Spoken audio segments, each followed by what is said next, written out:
घर जाकर धर्मपाल अपनी पत्नी से आज के दुखद हादसे के बारे में दुखी मन से बताता है। अरे भाग्यवान, हमारे साथ ये क्या हो गया। हम तो पल भर में बर्बाद हो गए। पूरा कारोबार, जमीन, सब कुछ छिन गया। अब तो बस ये घर ही बचा हुआ है। मुझे पता है ये सब भगवान हमारे बुरे कर्मों का फल दिया है हमको। ये जी, आप ऐसे मायूस मत हो, कुछ रास्ता होगा। हम ऐसे कैसे बर्बाद हो गए।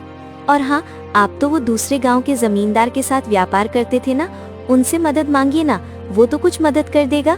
अरे कैसी मदद माँ, वो आदमी मदद करेगा। अरे मदद छोड़ो, उसने हमारे चावल के मिल की जमीन को भी हड़प लिया। अरे ये क्या कह रहा है तू। अगर किसी से मदद नहीं मिला तो हम क्या करेंगे इस मुसीबत के घड़ी में। छोड़ो भाग्यवान, जो हुआ है वो सब अपने ही बुरे कर्मों का नतीजा है। तुम खुद ही सोचो, हमने मेरी दोनों भतीजियों को कितना दुख दिया है, उसी का पाप लगाए हमें। हाँ माँ, बाबूजी बिल्कुल सही कह रहे हैं। हमने पाप किया है, हमें अब इसी दुनिया में पापों का फल भुगतना पड़ेगा। पता नहीं बिना पैसों के अब ये घर कैसे चलेगा। हाँ कमल बेटा, तू सही बोल रहा है। अब हम ये घर कैसे चलाएंगे। हमें तो गांव में कोई मदद भी नहीं करेगा। ज्योति और मीरा के ऊपर किए अन्याय के लिए गांव वाले भी हमसे नाराज हैं। ऐसे तो हम सड़क पर आ जाएंगे।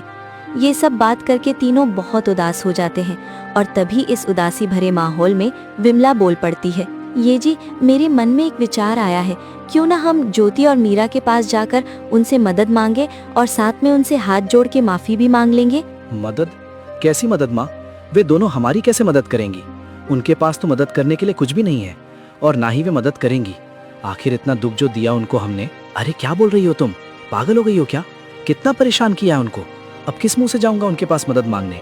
और वे तो खुद ही कितनी मुश्किल से जी रहे हैं, हमारी क्या मदद करेंगे वे।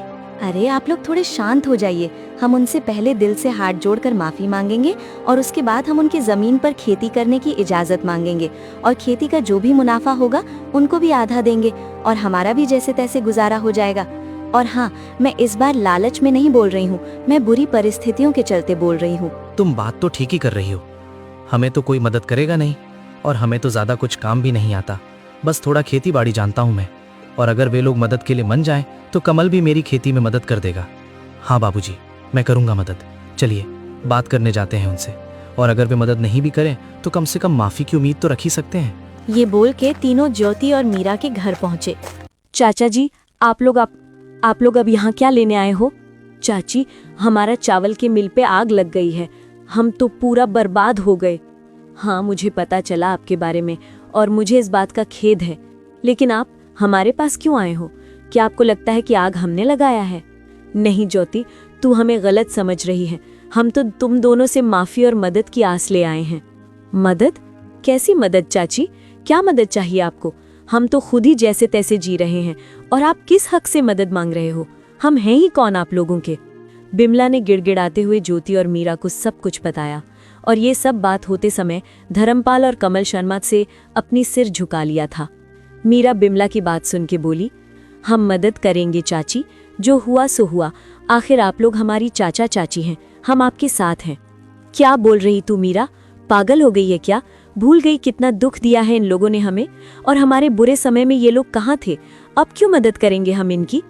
ऐसे मत बोलो दीदी। आज माँ बाबूजी होते तो वे भी इन मुसीबत में इनकी मदद करते। और माँ बाबूजी कहा करते थे कि माफ़ी बहुत बड़ी जीत है और माफ़ करने वाला ही असली विजेता है। फिर भी मीरा, मैं इन लोगों की करतूत नहीं भूलूंगी। मैं मदद करने के लिए तैयार नहीं हूँ। दीदी, आपको मेरी कसम, कृपया आप उनकी मदद कर दीजिए। और वैसे भी इनको हमारी ज़मीन पर खेती करने देंगे तो हमारी भी बहुत मदद होगी और हम आगे से हंसी खुशी एक साथ रह पाएंगे। मान जाओ ना दीदी, मुझे माँ बाबूजी की कमी बहुत खलती है। इनके साथ होने से मुझे अच्छा लगेगा। ज्योति मीरा का मासूम चेहरा देख उसके खातिर मान जाती है और धर्मपाल, बिमला और कमल ने भी हाथ जोड़कर दोनों से माफ़ी मांगते हैं और वादा करते हैं कि आगे से कभी भी उनका बुरा नहीं सोचेंगे।